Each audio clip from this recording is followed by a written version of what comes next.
Assalamualaikum warahmatullahi wabarakatuh. Perkenalkan kami dari Tutor 6 subgrup Y akan menjelaskan poster yang telah kami buat. Pertama-tama nanti kami akan menjelaskan poster ini terlebih dahulu dari Salsabila Ameranti. Persilahkan Salsa. Baik, terima kasih Karim. Jadi untuk poster edukasi yang telah kami buat, latar belakangnya yaitu adalah mengenai diare yang merupakan buang air besar dengan konsistensi cair sebanyak 3 kali atau lebih dalam 1 hari. Penyakit ini sudah akrab menyapa masyarakat di berbagai kalangan dan berbagai usia. Di Indonesia, angka kejadian diare cenderung meningkat setiap tahun. Rata-rata 8% penduduk Indonesia mengalami gejala dan terdiagnosis diare pada tahun 2018. Pada progresi kasusnya, kematian akibat diare sering terjadi pada anak-anak dan usia lanjut. Hal ini dikarenakan cakupan pelayanan diare atau manajemen kuratif masih cukup rendah. Oleh karena itu, pada pengendalian penyakit diare dapat dilakukan dengan penyebarluasan informasi mengenai langkah-langkah pencegahan atau preventif yang dapat menekan insidensinya. Penanggulangan kasus diare juga dapat dilakukan oleh keluarga di rumah melalui pembuatan oralit atau cairan buffer. Namun, masih banyak sekali kekeliruan dan juga informasi yang kurang valid mengenai pembuatannya, sehingga menimbulkan berbagai persepsi yang berbeda di kalangan masyarakat. Hal ini mengakibatkan penanggulangan secara mandiri masih belum efisien sehingga diperlukannya pengetahuan kondisi-kondisi yang memerlukan intervensi dokter lebih lanjut. Untuk dapat memaksimalkan penanggulangan kasus diare, diperlukan suatu kegiatan edukasi yang dapat memberikan informasi yang valid mengenai pembuatan oralit sebagai penunjang usaha penanggulangan mandiri dan edukasi mengenai kondisi khusus yang memerlukan intervensi dokter. Sehingga penanggulangan kasus diare dapat dilakukan secara tepat dan tentunya hal ini juga akan turut serta berperan dalam pengendalian penyakit diare. Oleh karena itu, kami membuat poster edukasi yang mencakup mengenai kapan harus ke dokter, cara pencegahan, dan juga cara pembuatan oralit. Kepada teman-teman, kepada rekan saya yang berikutnya dipersilakan. Ya, lanjut oleh saya, Sebastian. Saya akan menjelaskan bagaimana cara mencegah diare. Diare ini tadi sudah dikatakan bahwa menyebabkan kematian yang cukup banyak, padahal dia bisa dicegah loh. Dalam mencegah diare, ingat saja dengan kata vaksin.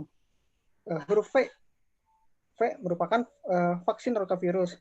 Jadi rotavirus sendiri adalah virus yang sering menyebabkan diare. Dan dengan diberi vaksin rotavirus akan mengurangi resiko terjadinya diare akibat infeksi rotavirus. Yang kedua, air bersih.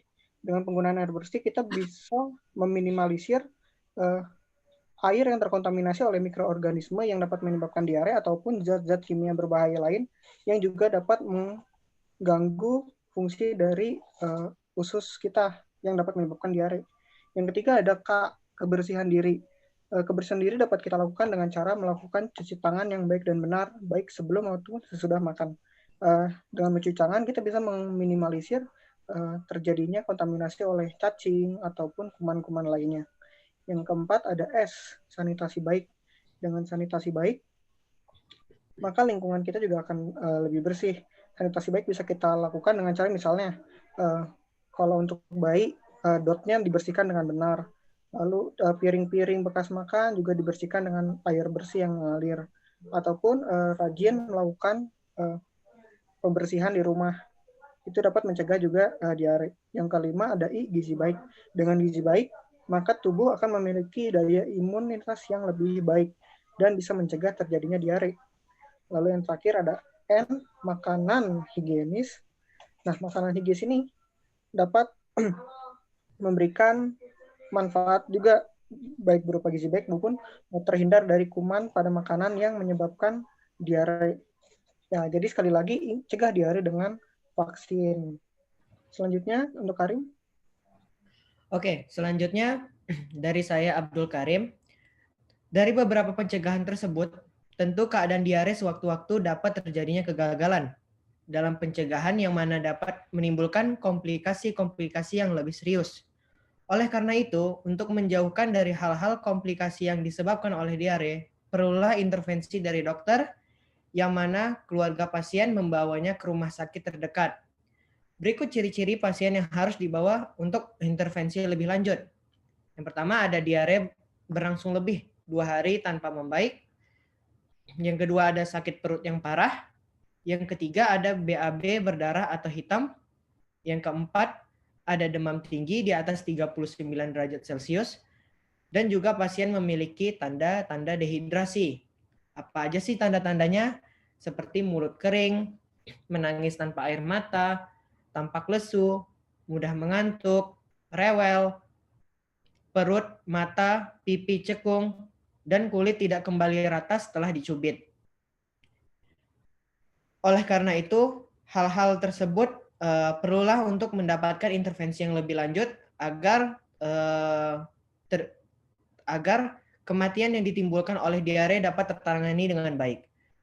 Selanjutnya ada penanganan yang bisa dilakukan oleh orang yang mengalami diare itu sendiri, yang dimana bisa dilakukan di rumah dengan cara pembuatan oralit yang benar, yang akan dilanjutkan oleh teman saya yang bernama Virgi. Oke, Virgi dipersilahkan. Salah satu komplikasi diare yang sering terjadi dan berbahaya bila tidak ditangani adalah dehidrasi. Dehidrasi adalah kondisi di mana tubuh kekurangan cairan. Bila dibiarkan, kurangnya cairan dalam tubuh akan mengganggu fungsi normal tubuh, menyebabkan komplikasi lainnya seperti shock hipovolemik atau bahkan dapat menyebabkan kematian, terutama pada pasien bayi. Penanganan pertama dehidrasi adalah dengan mengembalikan cairan tubuh penderita dengan cara pemberian oralit. Berikut tahap-tahap cara pembuatan oralit. 1. Cuci tangan dengan sabun dan air sebelum membuat oralit. 2. Cuci wadah untuk 1 liter air dengan sabun dan air bersih. 3. Masukkan 1 liter air bersih yang matang ke dalam wadah.